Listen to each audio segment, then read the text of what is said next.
कहानी के अगले सिरे में हम आज बात करते हैं महर्षि दधीच के विषय में।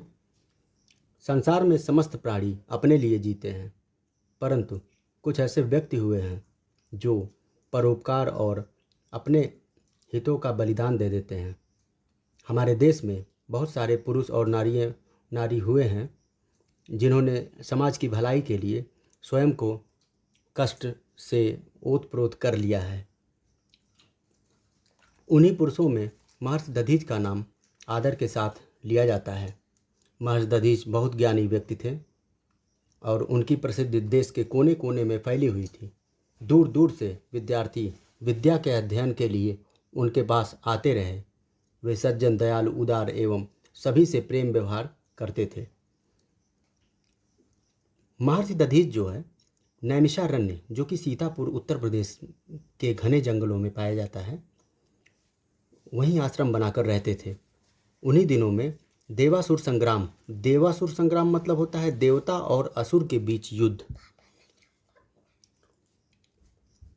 देवता और असुर के बीच जब युद्ध हुआ था तो उसमें असुर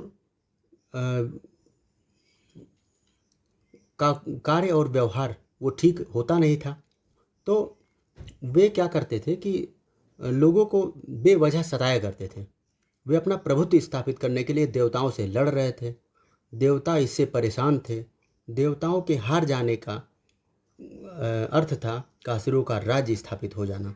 वे पूरी शक्ति से लड़ रहे थे। लड़ाई चलती गई, लेकिन देवता असुरों को हराने में सफल नहीं हो पा रहे थे, जिससे हताश होकर महाराजा इंद्र के पास गए और बोले, राजन, युद्ध में सफलता के आसार नहीं दिखाई पड़ रहे हैं।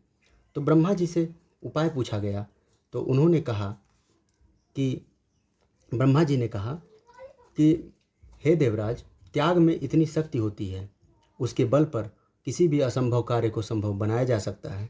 लेकिन दुख है, इस समय आप में से कोई भी इस मार्ग पर नहीं चल रहा है। ब्रह्मा जी की बातें सुनकर इंद्र चिंतित हो गए और बोले कि फिर क्या होगा? यह सृष्टि असुरों के हाथ में चली जाएगी, इससे अनर्थ हो जाएगा। ब्रह्मा जी ने कहा कि आप निराश मत होइए, असुरों पर विजय प्राप्त करने के लिए एक उपाय है। इंद्र ने उतावले होकर पूछा, शीघ्र बताइए, हम हर संभव प्रयास करेंगे। ब्रह्मा जी ने बताया, नैमिषारण्य वन में एक तपस्वी तप कर रहे हैं। उनका नाम दधीच ही है। उन्होंने तपस्या के बल पर उनके अपार शक्ति जुटा ली है, जिससे उनकी अस्थियों से यदि कोई अस्त्र बनाया जाए तो उससे असुर निश्चित ही परास्त हो जाएंगे। इंद्र ने कहा, किंतु वे तो जीवित हैं, उनकी अस्थियां भला हमें कैसे मिल सकती है? ब्रह्मा ने कहा, उनके पास जो उपाय था मैंने आपको बता दिया। शेष समस्याओं का समाधान स्वयं दधीच कर सकते हैं। महर्षि दधीच को इस युद्ध की जानकारी थी। वे चाहते थे कि युद्ध समाप्त हो जाए और शांति प्रसारित हो जाए। महर्षि दधीच को चिंता थी कि असुरों के जीतने से अत्याचार बढ़ता जाएगा। देवराज इंद्र झिझकते हुए महर्षि दधीच के आश्रम में पहुँचे। महर्षि इस समय ध्यानावस्था में थे। इंद्र उनके सामने हाथ जोड़कर याचक मुद्रा में खड़े हो गए। ध्यान भंग होने पर उन्होंने इंद्र को बैठने के लिए कहा। फिर उनसे पूछा, कहिए देवराज, यहाँ कैसे आए हैं?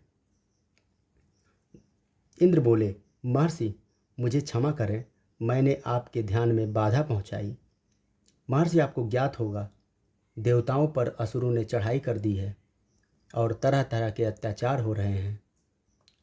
उनके सेनापति वृत्तासुर बहुत ही क्रूर और अत्याचारी है, उससे देवता हार रहे हैं। महर्षि ने कहा, मेरी चिंता का विषय भी यही है। आप ब्रह्मा जी से बात क्यों नहीं करते? इंद्र ने कहा, मैं उनसे पूछ चुका हूँ और उन्होंने बताया। किंतु क्या देवराज, आप रुक क्यों गए? साफ साफ समझाइए। मेरे प्राणों की भी जरूरत होगी तो मैं सहर्ष तैयार हूँ। विजय देवताओं की ही होनी चाहिए। महर्षि ने जब यह कहा तो इंद्र ने कहा, हे महर्षि, ब्रह्मा जी ने बताया है कि आपकी अस्थियों से अस्त्र बनाया जाए तो वह वज्र के समान होगा और उसी से वृत्तासुर को परास्त किया जा सकता है।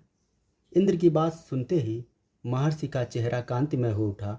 उन्होंने सोचा, मैं धन्य हो गया। उनका रोम रोम पुलकित हो गया और प्रसन्नतापूर्वक महर्षि बोले, देवराज, आपकी इच्छा अवश्य पूरी होगी। इससे ज़्यादा गौरव की बात क्या होगी। ऐसे व्यक्ति महर्षि दधीच थे जिन्होंने अपने जीवन का मोह त्याग दिया और तुरंत तैयार हो गए। और महर्षि बोले, आप निश्चित ही मेरी अस्थियों से वज्र बनाइए, असुरों का विनाश करके चारों ओर शांति स्थापित कीजिए। महर्षि ने भय एवं चिंता से मुक्त होकर अपने नेत्र बंद कर लिए। योग बल से प्राणों को शरीर से अलग कर दिया। उनका शरीर निर्जीव हो गया। देवराज इंद्र आदर से उनके मृत शरीर को प्रणाम करके अपने साथ ले आए। महर्षि की अस्थियों से वज्र बना, जिसके प्रहार से वृत्तासुर मारा गया। असुर पराजित हुए और देवताओं की जीत हुई। महर्षि दधीच को उनके त्याग के लिए आज भी लोग श्रद्धा से याद करते हैं। नैमिषारण्य में प्रतिवर्ष फाल्गुन माह में उनकी स्मृति में मेले का आयोजन होता है। यह मेला महर्षि के त्याग और मानव सेवा की भावों को याद दिलाता है।